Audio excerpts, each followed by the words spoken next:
అంటే యెహోవా ఆజ్ఞ అమలు చేయకుండా మానవత్వంతో ఎవరినైనా చంపకుండా వదిలిపెడితే బైబిల్ ప్రకారంగా అది పాపంగా పరిగణించబడుతుంది. ఆ తర్వాత వాక్యాల్లో, కావున మీరు పురుష సంయోగం ఎరిగిన ప్రతి స్త్రీని చంపండి, పురుష సంయోగం ఎరిగిన ఆడపిల్లల్ని మీ నిమిత్తం బ్రతకనేయండి అని చెప్పిన మోషే ఆజ్ఞని ఇశ్రాయేలీయులు అమలు చేశారు. ఆ రోజు సైన్యాధిపతులు చాలామంది స్త్రీలను పట్టుకొచ్చి సజీవంగా పట్టుకొచ్చినందుకు మోషే వాళ్ళ మీద కోప్పడి, మీరు అందరినీ బ్రతకనివ్వకూడదు, పురుష సంయోగం ఎరిగిన ప్రతి స్త్రీని చంపండి, పురుష సంయోగం ఎరిగిన ఆడపిల్లల్ని కన్నిపిల్లల్ని మాత్రం బ్రతకనేయండి, మీ నిమిత్తం బ్రతకనేయండి అని చెప్పి ఒక ఆజ్ఞ ఇస్తాడు. దాని ప్రకారం వాళ్ళందరూ చేస్తారు.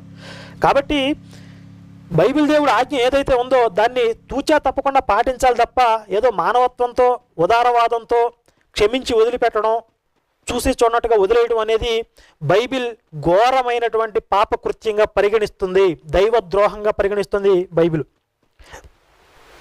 ఇంకా